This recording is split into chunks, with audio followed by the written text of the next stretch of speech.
Eu sou a Cristiane Rezende, da TV Livro, um Zoom literário do Grupo Editorial Scortese. Editamos, imprimimos e comercializamos livros desde 1982. Este é mais um evento do nosso projeto Feiras do Livro. Hoje temos o lançamento do livro Cadernos de Ciência da Conservação, volume 1, Tintas Brasileiras, de Marcelo Redígulo, Isolda Costa e Oscar Veiga. Oi, Marcelo, tudo Olá, bem com você? Tudo tranquilo. Que bom. Eu gostaria antes de começar aqui o bate-papo aqui com o Marcelo, de falar para vocês que o livro Cadernos de Ciência da Conservação está disponível para venda nos sites das livrarias Asa Bessa, Livraria do Mercado, Amazon, Lojas Americanas, Estante Virtual e Submarino. Marcelo, eu gostaria de começar aqui o nosso bate-papo com você contando aqui para a gente um pouquinho sobre você. Quem é o Marcelo? Qual a sua formação? Conta aqui para a gente um pouquinho sobre você. Eu sou químico de formação e trabalho com essa área aí de obras de arte, análises químicas, né, de materiais de arte há talvez uns 8, 9 anos.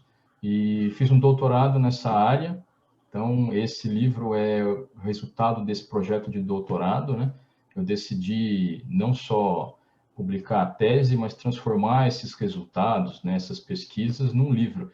Eu sempre achei que deixar a pesquisa dentro da biblioteca da universidade é uma coisa muito ruim, né? Então, decidi fazer o livro para ver se conseguia alcançar mais gente aí, né, com essas conversas aí sobre arte. Então, o livro é o resultado de um trabalho de 4 anos e os coautores são os pesquisadores que me orientaram aí nesse trajeto, nesse projeto, o Oscar e a Isolda. E volume 1, né, estou escrevendo um volume 2, sabe-se Deus quando termina, mas a ideia é sempre ficar nessa área de conservação e restauração de obras de arte. Então, o livro fala sobre as tintas que são usadas, fabricadas no Brasil, né? E aí eu fiz toda essa pesquisa química em cima das tintas que são usadas pelos pintores, né? Ok. Mais ou menos essa a ideia. Você é de São Paulo mesmo? Sou de São Paulo. São Paulo. Todo o seu trabalho, todo o seu trabalho foi elaborado aqui mesmo, na cidade de São Paulo? É isso. Os outros pesquisadores também? Também, são todos de São Paulo. Somos todos lá do Instituto de Pesquisa de Energia Nuclear, do IPEM, aqui da USP. Então, a gente fez tudo aqui. É bem pertinho, né, da editora. Então, sempre um pulinho. Somos vizinhos. Sim. Facilita bastante. Né? Isso, para trabalhar na edição do livro, deve ter, imagino. Foi uma correria, mas foi tudo rapidinho, porque deu para ir e voltar bem tranquilo. Bacana. Você disse que você entrou, então, pelo caminho da química, não é? Você é formado em química. E em que momento que a arte entrou aí na sua vida, né? Que você incorporou, né? Fez essa junção da química com a obra de arte. Sim. A história é tão inusitada quanto essa ligação entre química e arte, né? Eu tinha um colega de turma na faculdade que ele começou a dar aula particular para o Pedro Lourenço, que é um estilista, né, de moda. E aí esse estilista pediu para que ele fizesse alguns projetos dentro da área de moda. Então, fazer uma estampa com uma tinta que mudasse de cor, coisas desse tipo, né? E aí começou a fazer esses projetos e depois desse estilista ele começou a trabalhar com artistas mesmo, né, pintores. E aí num desses projetos ele me chamou para a gente trabalhar junto, criar, né, novos materiais, novas soluções aí para os artistas. E aí a partir disso eu comecei a estudar essa parte de arte, história da arte. E aí uma vez que eu comecei a estudar isso, eu não quis mais sair, né? Então me apaixonei. De várias outras coisas que eu já fiz nessa área de química, definitivamente, de longe, é a coisa que eu mais gosto é trabalhar com arte, trabalhar junto dos museus, né? Nesse livro tem um capítulo todo só com obras da Pinacoteca do Estado de São Paulo, então, assim, é um trabalho muito prazeroso, né? Esse caminho entre o laboratório e o museu, né? Então, Eu sempre falo que em algum futuro próximo eu espero que os museus aqui em São Paulo tenham laboratórios de química dentro dos museus, né? Porque Nossa, aí que legal. o trabalho vai ficar muito mais eficiente. Bacana, legal. E tem uma parte do seu livro que você fala sobre restauração, né? Conta um pouquinho aqui pra gente. Então, eu trabalho com essa área de... O que eu efetivamente faço são as análises químicas dos materiais de arte, né?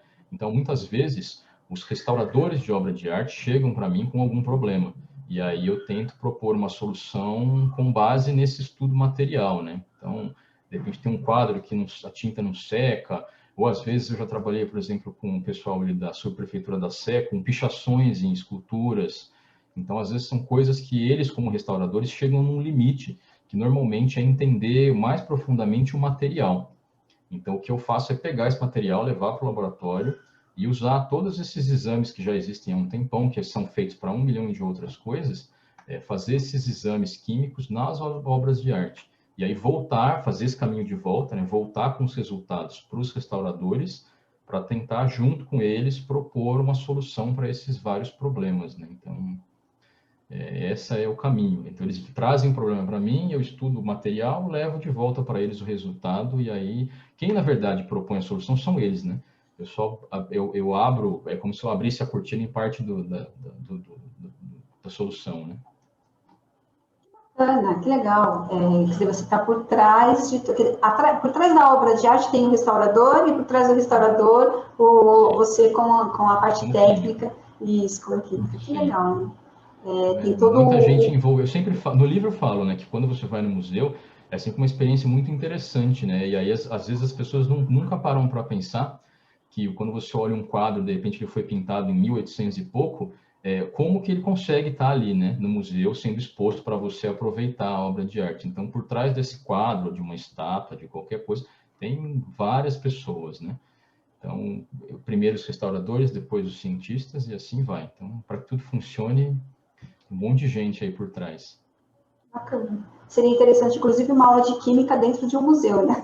Sim, verdade, verdade. Tem alguns museus fora do Brasil que já têm mais essa tradição, né? Tem museus que já têm laboratório dentro do espaço físico do museu há muitos anos já, então eles têm essa tradição, né, de usar a arte como base para ensinar ciências, né? Não só química, física, biologia, uma série de coisas. Aqui a gente está caminhando, né? Tem o Aham. Catavento aqui em São Paulo, que é um museu excepcional. A ideia é expandir isso para outros museus também, né? Ok.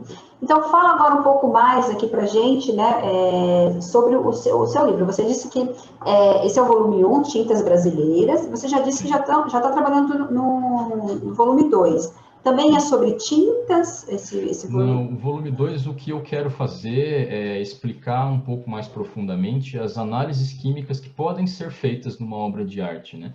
Então, uma das coisas que me motivou a escrever o livro é que não existe quase literatura dentro dessa área de química, de ciência na restauração, em língua portuguesa. Eu acho que 90% da literatura que existe é em inglês, tem pouca coisa em alemão, italiano, espanhol, e em português é muito pouco, né? Assim como várias outras áreas, né? As traduções em português e mesmo as obras que são escritas em português, normalmente são num número bastante reduzido, né? Lembro que na faculdade eu sofria bastante, porque em química tem um monte de livro em inglês, na biblioteca tinha um monte de livro em inglês, mas em português eram pouquíssimos. Então a ideia era escrever material já em língua portuguesa, né? E aí eu quero explicar um pouco melhor essas análises químicas que podem ser feitas, né? Eu vejo que muitas vezes os restauradores eles não conseguem entender muito bem o que pode ser feito com o material. De repente ele tem um quadro lá, uma tela, uma moldura, uma escultura, e ele não consegue ver que respostas ele pode ter dentro daquele material. Então a ideia é pegar os testes que eu faço no laboratório e explicar com esse foco, né, com o público-alvo definido, que são os restauradores. E aí, para ver se eles conseguem, né, entrar um pouquinho melhor nessa área aí. Ah, bacana. Marcelo, nós temos aqui já o pessoal participando aqui no nosso bate-papo. Uhum, Já temos aqui pessoas querendo fazer perguntas uhum. e algumas pessoas querendo parabenizar você. né? Obrigado. Deixa eu só verificar aqui a ordem das perguntas, aí eu vou passar para você. Ok. O seu João Scortese quer fazer pergunta, mas antes do seu João Scortese tem a Leni, que ela quer parabenizar você. A Leni pode abrir seu microfone. Oi, Leni. Acho que você está muda ainda. Leni? Pronto. Oi, agora deu? Sim. Tudo bem? Boa tarde a todos. Estou muito feliz hoje com essa surpresa do lançamento do professor Marcelo. Eu sou estudante ali de mestrado do IPEM, né? E fiquei sabendo desse lançamento, não podia perder. Muito importante, eu trabalho um pouco na área de restauro, tá? E, assim, na verdade, a gente está começando uma pesquisa muito importante ali no Instituto de Pesquisas Energéticas e Nucleares, com o uso da radiação ionizante para a preservação de acervos. Então, assim, é bem importante essa questão desse lançamento agora com a questão das tintas, que isso vai nos embasar vários estudos que a gente está fazendo, inclusive com essas questões. Eu não sei se o professor Marcelo também tem alguma coisa, alguma linha de pesquisa nesse sentido, né? De usar a radiação para a questão de restauro e conservação de obras de arte. Mas eu só queria mesmo dar meus parabéns para vocês, para a editora e para o professor, e assim, dizer que é uma grande contribuição essa obra aqui para os profissionais da área de restauro e conservação, com certeza. Muito obrigada. Obrigado, Leni. Obrigada, Leni. Dentro dessa parte de radiação, eu tenho um projeto com o pessoal do reator de pesquisa do IPEM. Então, eu levei essas tintas para lá para irradiar e estudar outros aspectos, né, dentro dessa mesma coisa. E também estou tentando um projeto com o Museu de Arqueologia e Etnografia da USP, também porque eu sei que eles já fazem radiação, né, radiação gama dos materiais, então começar a tentar juntar as pessoas, né, porque tanta gente estuda uma coisa parecida e fica cada um no seu canto, tentar trazer mais gente aí para trabalhar junto.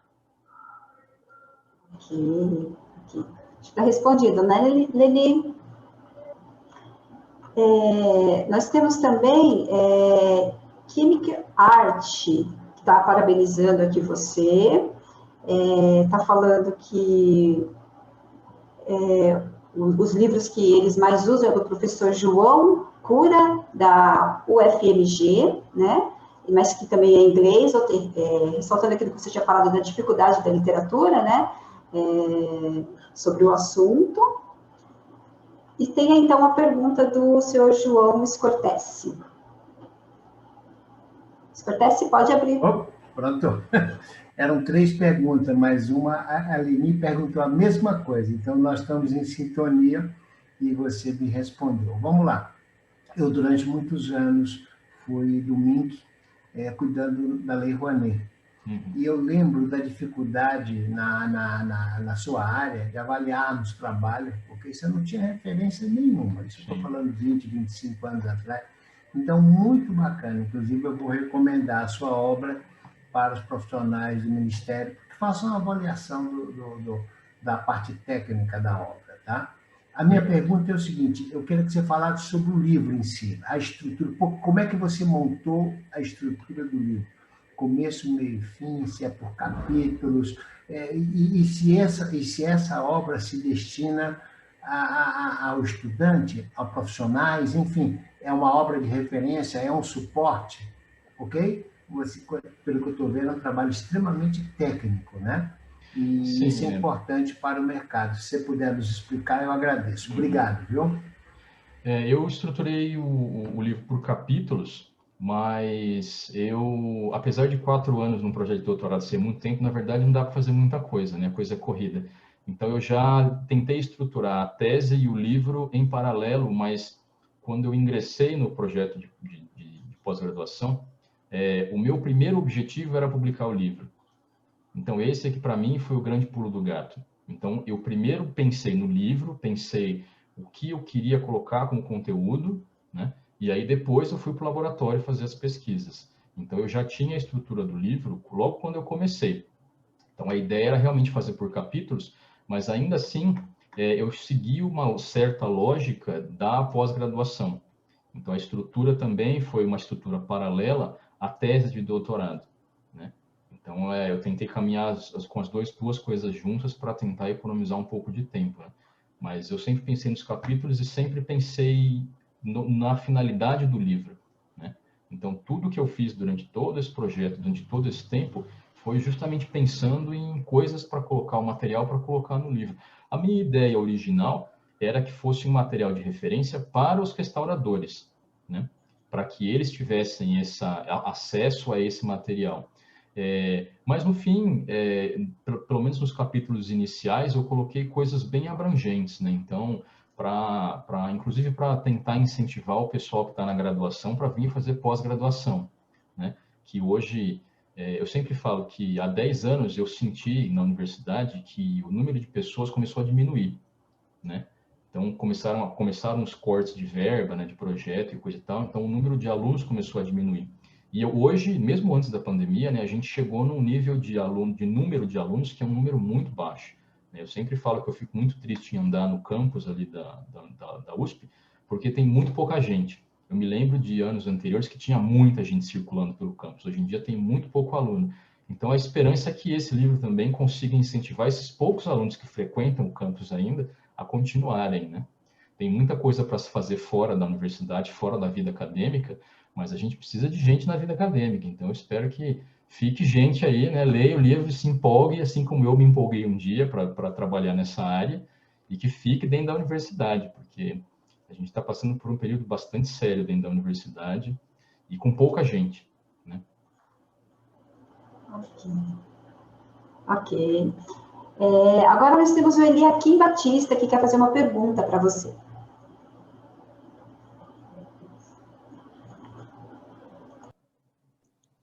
Olá, Marcelo, é um prazer. Tudo bem, estar. Tudo bom, já trocamos mensagem, eu sou aqui da editora.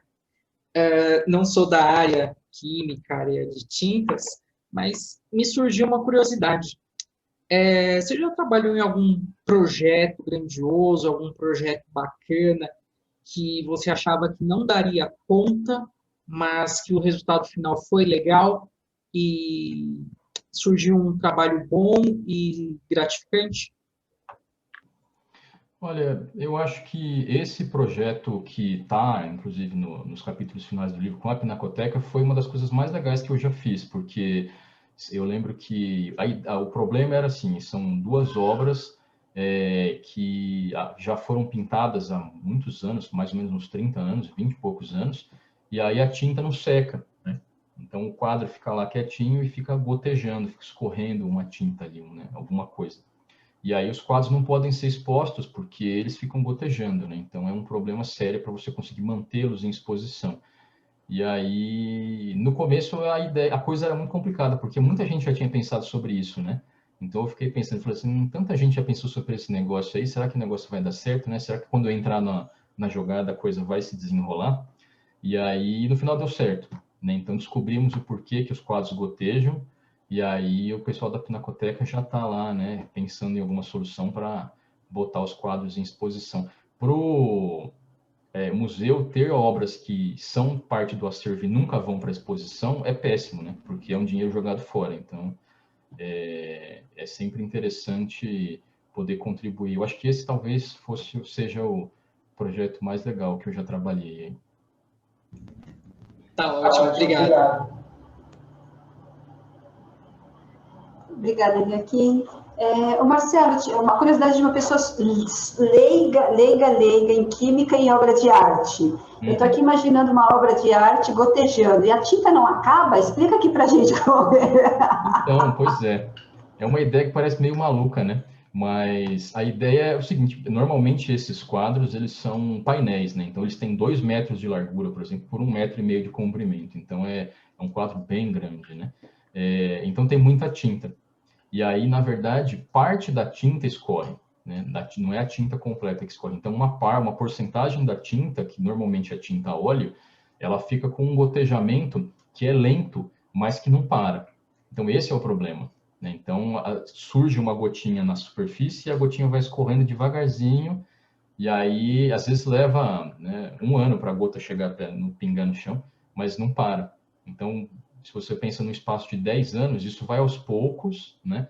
E aí continua. É uma coisa que, para quem é leigo, honestamente, a primeira vez que eu vi, eu tive que ficar olhando assim. Eu lembro que a Tatiana, que é a restauradora lá da Pinacoteca que trabalhou comigo, ela ficava me mostrando, falou assim: não, olha aqui, ó, olha por esse ângulo, olha pelo outro ângulo. Aí eu falei assim: mas é muito pouco, né? Ela falou assim: não, mas não dá, isso não dá para passar em termos de visual, né? Não dá para você deixar exposto no corredor do museu um negócio que fica com uma gota, né, caindo ali da tela. Então, é muito pouco, mas existe esse problema mesmo que se você deixar o negócio lá por 100 anos, a tinta em si, a parte de cor, vai sair também, né? Então, tem que parar o quanto antes o negócio. Ok, e aí vocês conseguiram descobrir lá uma maneira de trabalhar isso. Então, a química em ação aí. Bacana. Sim. Bacana. É uma história, é uma experiência bem bacana essa, né? E assim como tem aqui na Pinacoteca, deve ter em outros, com outras obras de arte, em outros museus, né? Sim, sim. Ao redor do mundo, esse problema também já foi relatado.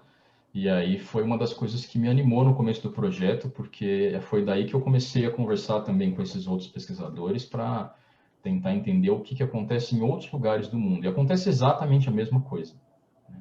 Então, fazendo os exames no laboratório, eu consegui entender o porquê disso acontecer com essas obras aqui em São Paulo, né? Então, foi um projeto bem legal, bem interessante. A Francine, ela está presente aqui na sala e ela quer dar uma palavrinha aqui. Francine, você pode abrir seu microfone. Acho que já está aberto. Está aberto já. Estão me ouvindo? Sim. Primeiro, quero parabenizar o Marcelo, o Oscar e a Isolda. Eu acompanhei eles de pertinho. A gente dividiu o mesmo laboratório, mesmo eu trabalhando em uma área completamente diferente.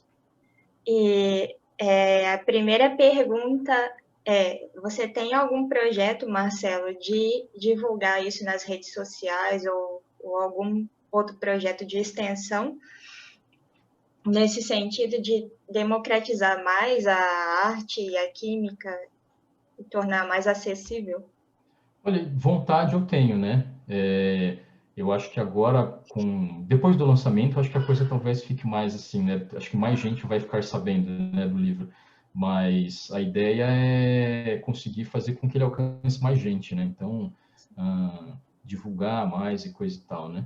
Então, agora é partir para as redes sociais, porque eu confesso que eu não tenho muita afinidade com divulgação em mídias, mas enfim, né? Eu acho que não, é um caminho sem volta, né? Eu acho que ainda mais depois da pandemia, com esse reforço das pessoas ficarem em casa e não terem muito o que fazer, então agora eu acho que talvez seja o caminho mais eficiente aí. E a minha segunda pergunta, eu também trabalho de forma multidisciplinar, eu queria saber quais foram os seus desafios, assim, de trabalhar com gente de diferentes áreas. Às vezes, se houve dificuldade na comunicação. Eu sempre falo que esse é o meu maior prazer. Eu sempre falo que se um dia eu puder escolher quais são as formações das pessoas que vão trabalhar comigo, eu nunca vou escolher químico. Porque se você põe 5 químicos junto, todo mundo vai pensar numa solução muito parecida, né? Não funciona. Eu odeio trabalhar com químico, porque os dois ficam pensando a mesma coisa, né? Então, não dá. Para mim, trabalhar com historiadores da arte, artistas, restauradores, é incrível. É a coisa que eu mais gosto, né? O Oscar, por exemplo, é físico, a Isolda é engenheira. Então, assim, para mim, quanto mais diferente for a formação, melhor, né? Para mim é o que você consegue caminhar mais longe, né? Então, eu sempre falo que eu odeio trabalhar com química, odeio. Se fosse para trabalhar com química, eu sou químico, eu penso nas coisas. Eu preciso de gente com outras formações. Então, agora teve uma dificuldade que foi o engessamento da própria universidade, né? A universidade, ela tem ainda esses moldes que, para mim, na minha opinião, são muito antigos, né? As comissões de pós-graduação, para você publicar uma dissertação, uma tese, são aquela coisa ainda muito arcaica, né? Então, isso dificulta a divulgação. Por isso que eu falo que quando eu pensei no livro, eu pensei primeiro no livro. E depois eu fui cumprir os requisitos dentro da universidade, porque eu sabia que a grande verdade, né, quando você para pensar, essas obras, né, essas dissertações, elas ficam meio que paradas, elas ficam represadas dentro da biblioteca, então elas não saem de lá, né? A minha ideia era justamente fazer com que esse conhecimento saísse, então eu pensei primeiro no livro, mas a universidade em si tem essas restrições burocráticas, né? Então isso foi uma coisa que dificultou um pouco o livro, mas enfim, no final das contas deu tudo certo. Ok, Cecília, obrigada. Agora nós temos aqui a Isabel. A Isabel tem tem uma colocação aqui para fazer para você. Isabel? Não achei isso. Não achei, Isabel? Eu acho que é da Chemical Art. Isso.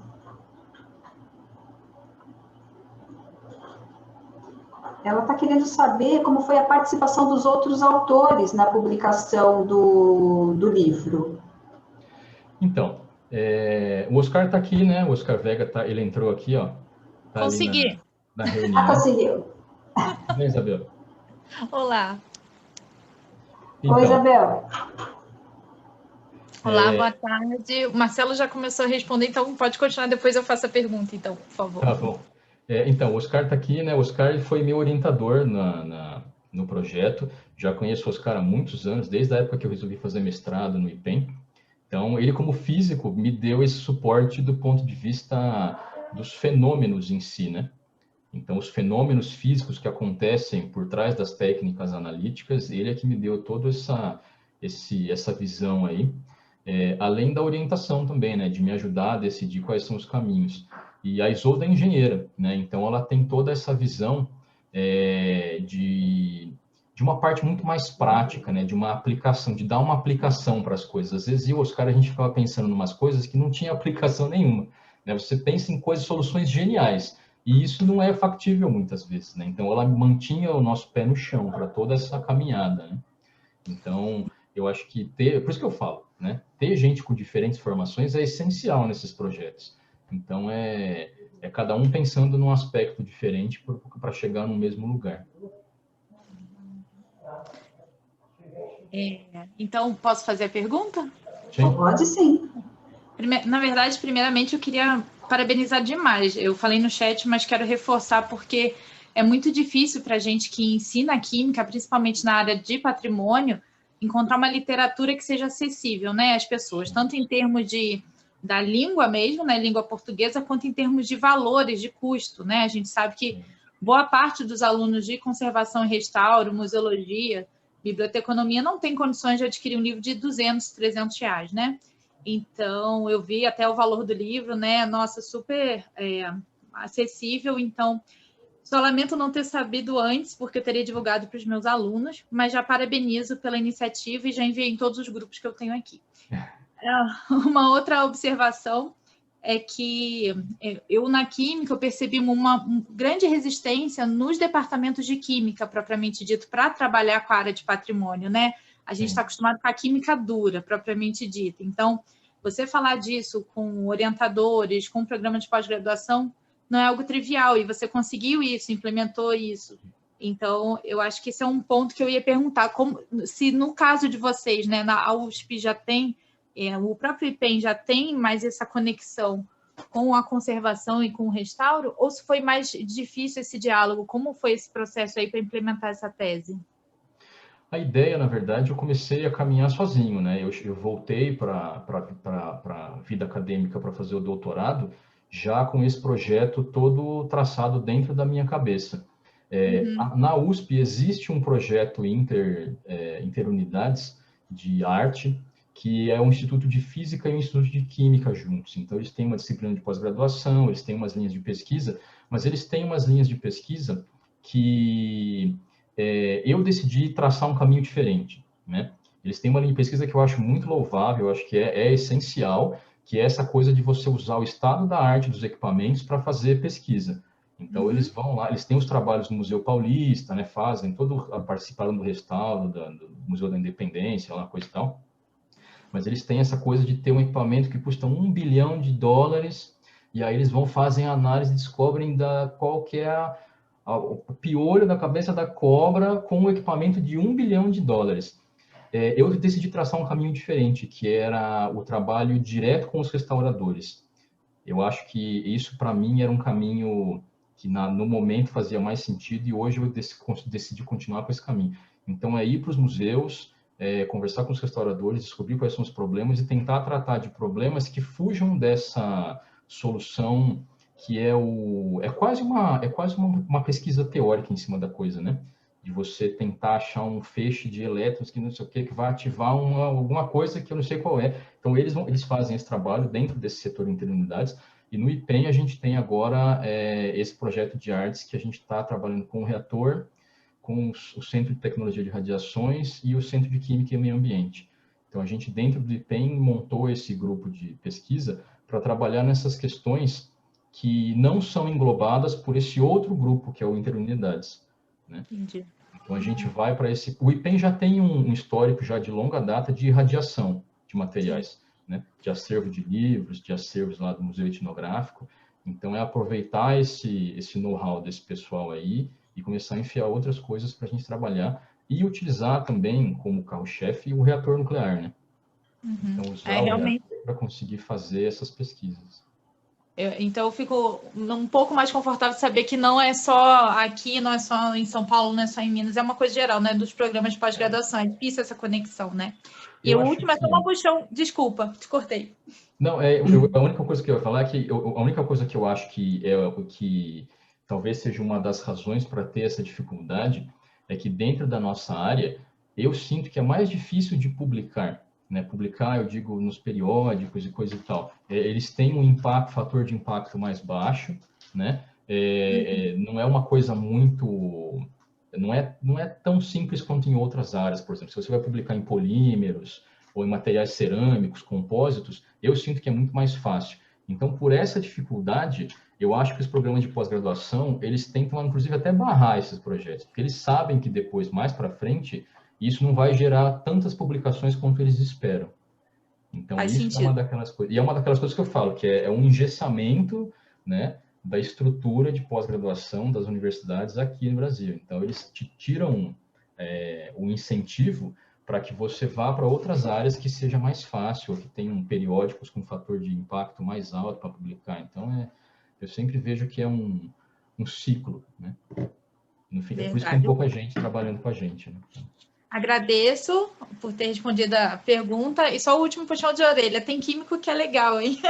Então, eu sei que é brincadeira. Eu fico feliz de ver outros químicos que trabalham com patrimônio. Parabéns pelo trabalho. Obrigado, Isabel. Nada. Obrigada pela sua participação, Isabel. E agora nós temos aqui a Hilda Antonieto, que quer também fazer uma pergunta para você. Boa tarde, Marcelo. Tudo bem, Hilda? Tudo bem? Eu fiz a sua disciplina agora em fevereiro. Sim. A disciplina do professor Oscar. Aliás, muito obrigada, professor Oscar. Muito obrigada, Marcelo. Foi muito, muito importante poder cursar. E essa abertura que vocês dão justamente para... outras áreas do conhecimento, né? A gente brinca, nós brincamos o tempo todo lá durante a disciplina, que o pessoal de humanas está invadindo o IPEM, né? Isso é muito importante também, por tudo que você falou e por tudo, pelo seu projeto, pelo projeto do professor Oscar também. E aí eu só queria dizer que eu sou uma das pessoas que tem o seu livro já autografado já desde fevereiro. É verdade. Então, e na verdade eu queria somente esse depoimento só, não é uma pergunta, é esse depoimento e agradecer e ainda perguntar se,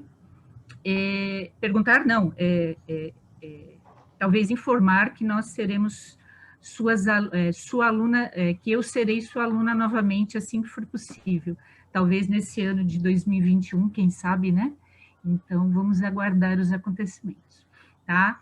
Então, muito obrigado, professor Marcelo, obrigado, professor Oscar. Obrigado, Hilda. As disciplinas vão continuar acontecendo no IPEM, além da disciplina de infravermelho, que foi aquela que você participou, vai ter mais uma ainda de espectrometria de massas. Agora, a grande questão é como vai ser, né? Que vai acontecer, vai. O que a gente está apostando é que seja virtual, de novo. Então, eu acho que, ainda mais por ser no primeiro trimestre, né, que vai de fevereiro até maio, então, quase certeza que a gente vai ter que fazer a disciplina online. Eu acho péssimo, né, mas fazer o quê? Faz parte, né, das precauções aí. Então, novamente estaremos online. Ok, obrigada, Hilda, pela sua participação. Eu gostaria de saber se vocês citaram, né, que o Oscar Vega está na sala, ele ajudou aqui, né, na realização aqui do livro, né? Gostaria de saber se o Oscar quer dar uma palavrinha. Se ele quiser, ele pode sinalizar aqui para a gente e ativar o microfone. Tá bom, Oscar? Oi, tudo bom? Tá escutando? Tudo bem? Sim, tudo. Eu fico muito alegre nesse ponto de que o Marcelo e todo o grupo publicou este Eu acho que tem duas coisas ligadas trabalho. Eu desliguei meu celular. Agora foi. Eu espero que melhore. É o seguinte, quando o Marcelo veio com esse projeto, eu achei muito a coragem dele para entrar em artes, a química, a física, da química analítica, entrar na artes. Mas no IPEM já tínhamos a Marina Vasconcelos, o professor Casimiro, que tinham tentado fazer esse projeto de a ciência na arte, ou entrar a arte na ciência. O difícil foi que chamar a turma da arte, do museu, ser nossos alunos. Quando os primeiros alunos do museu vieram para fazer o curso no IPEM, e no IPEM certamente tem um pouco de matemática, física, quando começamos a desenhar uma integral, uma derivada, todos os alunos foram embora. Por quê? Por via da matemática. Os alunos de arte não querem saber de matemática, de física, de coisas complicadas. Então, o que o Casimiro nos deu uma coragem é chamar gente de química como Marcelo, que se apoia para a arte. E foi o caso do Marcelo. Marcelo foi na Pinacoteca, viu os quadros, que o departamento, queriam saber a caracterização. Nós tínhamos os equipamentos, o pirolizador, o cromatógrafo, o espectrômetro de massa, e foi um sucesso. Mas, melhor ainda, o Marcelo chamou a turma da Pinacoteca. Uma delas é a Hilda que acabou de falar aqui. Eu acho que vários alunos estão se aproximando. Então, o que eu sugiro para a turma da ciência é que a arte tenha um pouquinho de química nos cursos. Assim vamos atrair os alunos aqui, tá bom? Só um minuto. Ok, Oscar, obrigada. Marcelo, pode ir? Você quer? Sim, então, eu acho que agora a gente tem conseguido aí trazer mais gente, né, dessa área de restauro para o IPEM. Então, eu vejo que tem cada vez mais alunos fazendo matrícula, né, com diferentes projetos. Eu acho que o momento é esse, né? Então, agora a gente tem que conseguir nuclear, trazer mais gente. Então, fico muito feliz em ver o pessoal nas disciplinas aí, porque é um sinal de que o projeto em si, né, o projeto, pensando numa visão geral, está andando, né, a coisa está caminhando. Então, a esperança é que as pessoas venham, fiquem, tragam mais gente. Então, é sempre muito prazeroso ver as pessoas na universidade. Marcelo, fala uma coisa para mim. Qual que era a sua relação com o museu antes de você começar o seu projeto, em parceria, né, com os museus? E como que a sua relação hoje, a gente sabe que ela é bem ativa, né? Mas como que era no passado a sua relação com os museus?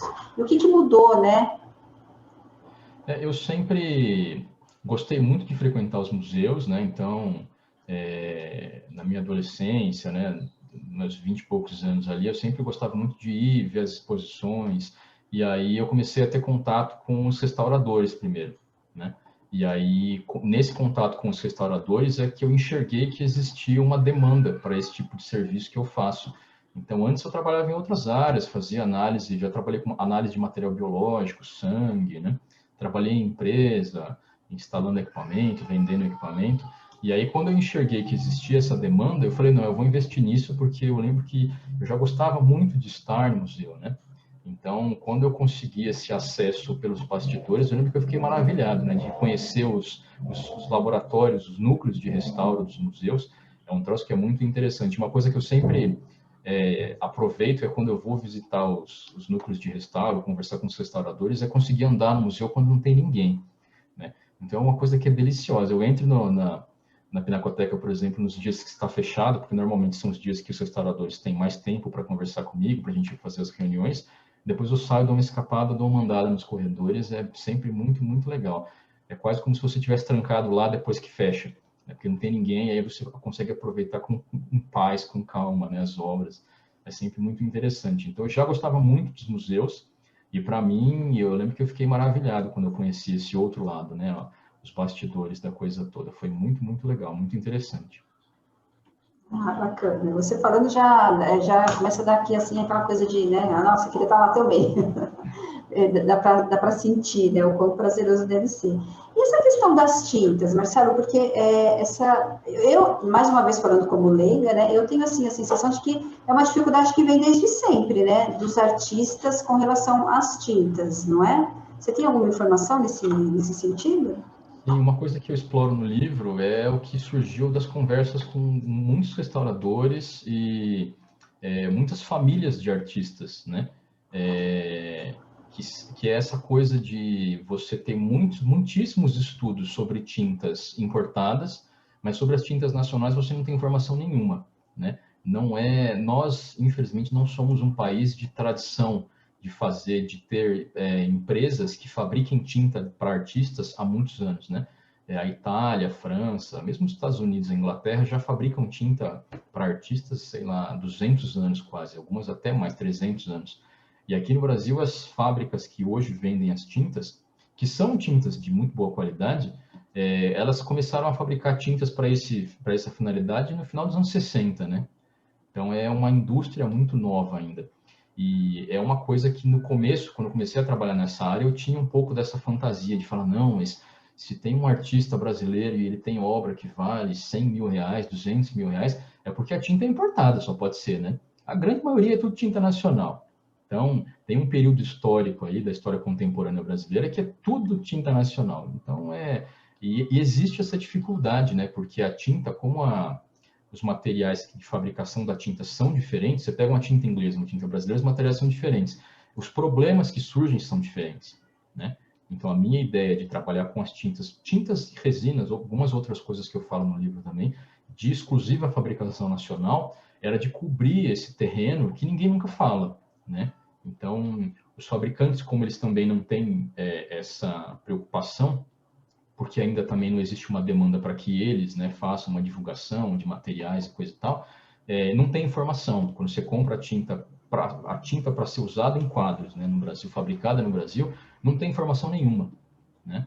Então, a minha ideia era justamente conseguir oferecer essas informações para os restauradores, né, para que eles consigam entender quais são os problemas que vão surgir por conta dos materiais de fabricação da tinta.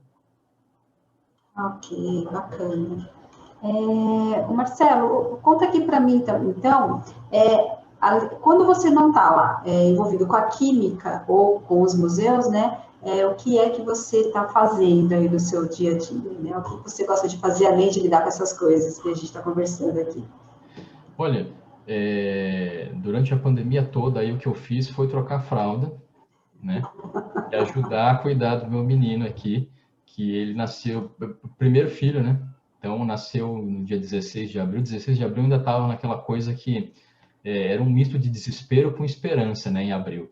Porque todas as coisas começaram a fechar, e tinha muitos estabelecimentos, inclusive a maternidade que a gente foi, não tinha um protocolo claro sobre como lidar, né, com o vírus, com a pandemia.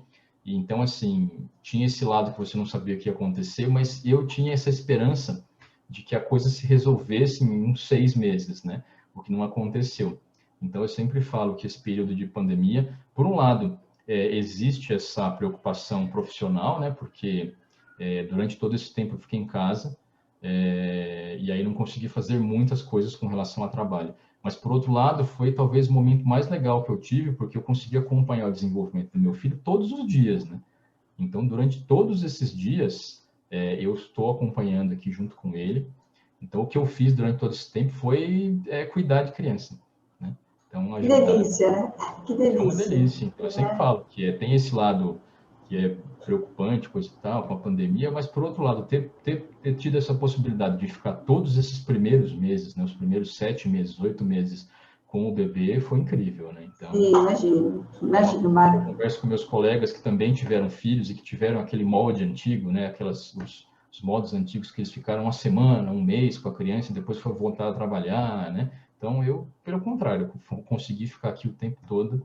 E foi muito, muito legal, muito interessante, uma experiência única, que agora, mesmo que a gente tenha outros filhos, não vai ser a mesma coisa. Então, foi muito legal. Parabéns, então. Obrigado. Nós temos aqui a Cidinha. A Cidinha, ela quer fazer uma pergunta para você. Oi, boa tarde, pessoal. Não, eu só quero agradecer o convite. O professor Marcelo passou hoje de manhã o convite para a gente, né? Então, a gente veio prestigiar, não pude entrar mais cedo, mas entrei agora há pouco, né? Como a Hilda falou, a gente já tem o livro dele autografado desde fevereiro, né? Um grande prazer, né? Tanto o professor Oscar, também uma alegria te ver aqui, Oscar. E como a Hilda também falou, em fevereiro nós estamos aí em peso aí fazer as aulas de vocês dois, se Deus quiser, né? E também o João, né? Mandar um abraço para o João. O João é um grande amigo já de longa data, né? Legal que vocês publicaram o livro pela editora dele, né? Tem uma prima que já publicou 2 livros pela editora e uma outra prima que também vai fazer outro livro com o João também, né? Então, estamos aí tão juntos. E parabéns, professor Marcelo, professor Oscar, vocês são demais, viu? Obrigado. É isso. Obrigada, Cidinha. E a Leni está dizendo aqui que ela está com saudade das aulas do professor Oscar e das suas aulas, que as aulas são sensacionais. Obrigado. O pessoal está concordando, né? Marcelo, tem uma dificuldade, né, com essa pandemia, porque eu imagino que química é uma grande parte da química em laboratório, não é? E museu também você precisa estar lá, né? E durante essa pandemia, então, o grau de dificuldade para o seu trabalho deve ter sido, assim, bem alto, né? Sim, a coisa foi muito complicada. Eu acho que existem 2 dificuldades, né? A primeira é a do vírus, porque aconteceu no planeta todo, né? Mas eu acho que aqui no Brasil existe uma questão muito séria, que é essa questão de como o governo federal, principalmente, lida com a pandemia. Então, eu acho que hoje o que eu percebo é que as pessoas, por um lado, estão cansadas de ficar em casa, porque realmente é muito tempo, e, por outro lado, você não vê a luz no fim do túnel, né? Então, você não sabe quando vai acabar. Existem muitos outros países em que a coisa está diferente, né? As pessoas já têm conseguido voltar com algumas atividades e que a propagação do vírus está controlada, né? Aqui a gente não tem norte, a gente fica entregue, né? Então, saber que hoje a gente passou por toda essa dificuldade todos esses meses e não saber o que vai acontecer no futuro é péssimo. Então, trabalhos em laboratório, eu nunca mais voltei, nunca mais fiz nada, nenhum ensaio, nenhum experimento, nada.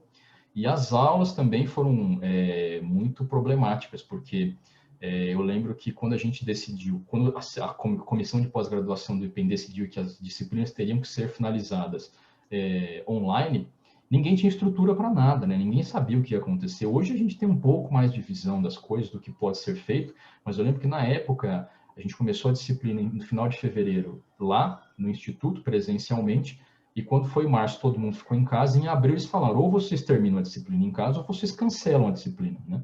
Então, a ideia inicial era cancelar, mas depois eu pensei nos alunos e me coloquei no lugar deles, né? Que se eles precisavam dos créditos, precisavam terminar as disciplinas, então vamos fazer em casa.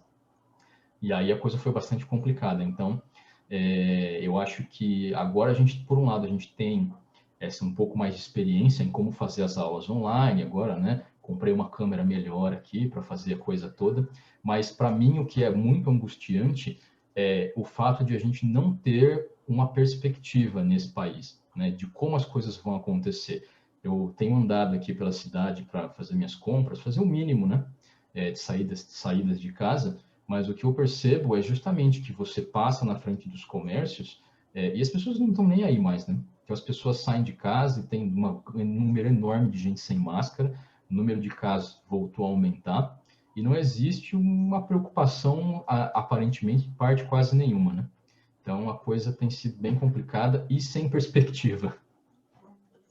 E você falou aqui durante o lançamento, né, da dificuldade que você encontrou em achar material, né, em português, né, de pesquisa, né, de pesquisadores aqui do nosso país sobre o assunto, né? E aí colocaram aqui no bate-papo uma colocação muito importante, que foi que agora, recentemente, teve quer dizer, já tem toda essa dificuldade, né? E ainda teve um corte governamental em cima dos financiamentos referentes às pesquisas, né? O que é muito ruim, né?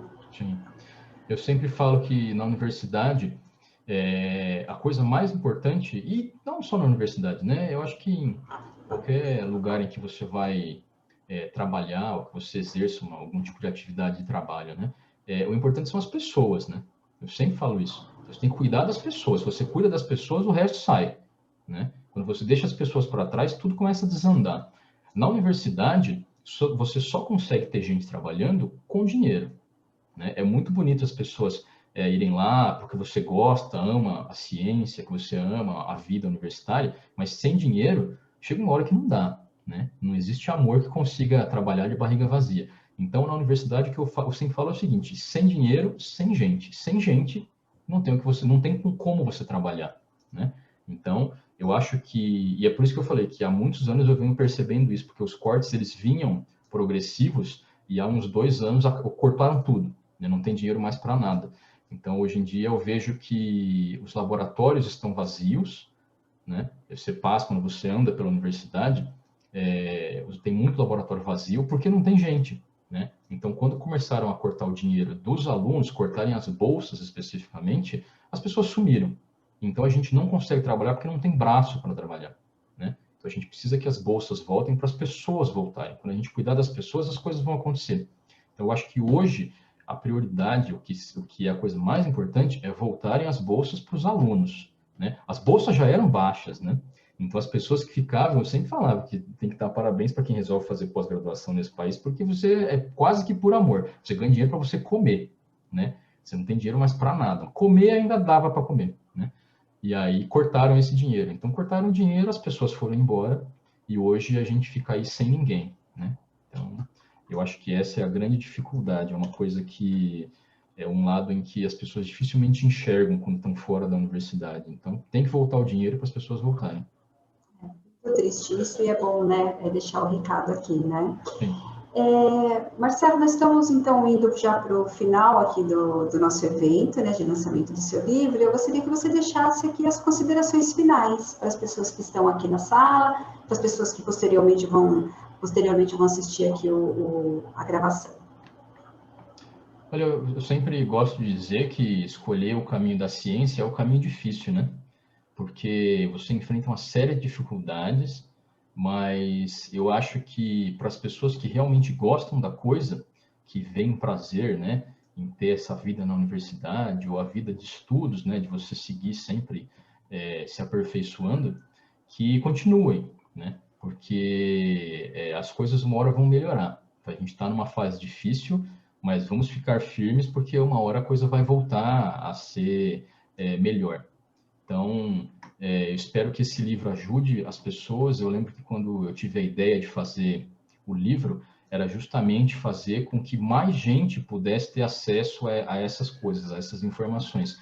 No livro, eu tento indicar um monte de bibliografia, um monte de outros livros que me ajudaram nessa caminhada a enxergar, né, tudo isso que eu enxerguei. Então, leiam um livro, né, indiquem para as pessoas. Quem tiver vontade de trabalhar nessa área, é só conversar com a gente que está aqui, né? A Isabel, que está no Rio, né? O pessoal de Minas, tem um pessoal em Pelotas que trabalha também com ciência e arte. Aqui em São Paulo, tem na USP, a professora Márcia Risuto, o pessoal do Instituto de Química. Então, tem algumas pessoas que trabalham com isso. Para quem tiver interesse, venha falar com a gente. E a gente está precisando de braço, está precisando de gente para trabalhar. Então, leiam um livro, aproveitem. Se tiverem sugestões, críticas, mandem também para mim, para o Oscar, para o pessoal aí, que o volume 2 vai sair. Então, vamos ver quando que eu vou conseguir voltar a escrever, mas estou no caminho aí. Bacana, bacana. Fica então aí a dica do professor Marcelo, e eu queria relembrar aqui para as pessoas que o livro Cadernos de Ciência da Conservação, volume 1, Tintas Brasileiras, do Marcelo Ridículo, da Isolda Costa e do Oscar Veiga, está disponível para venda no site das livrarias Azabessa, Livraria do Mercado, Amazon, Lojas Americanas, Estante Virtual e Submarino. Então, quem se interessar, é só entrar lá e pedir um exemplar. Marcelo, nós agradecemos muito a sua participação aqui, né, no lançamento desse livro. Agradecemos também a presença do Oscar Veiga. Deixamos aqui nossos parabéns para vocês. Obrigado, obrigado. Eu agradeço também a editora, né? Sempre foram muito solícitos comigo em toda a etapa aí do processo de edição, de publicação, a arte, a capa do livro foi feita por vocês. Foi sempre um trabalho muito prazeroso com vocês. Muito obrigado. Obrigada, Marcelo, e eu agradeço a participação de todos aqui hoje.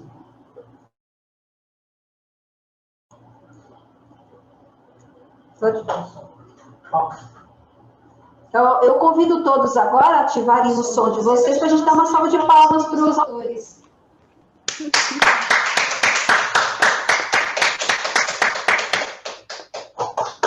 Parabéns! Tchau, tchau. Até mais. Obrigado. Obrigado. Até uma próxima. Até a próxima. Tchau, tchau.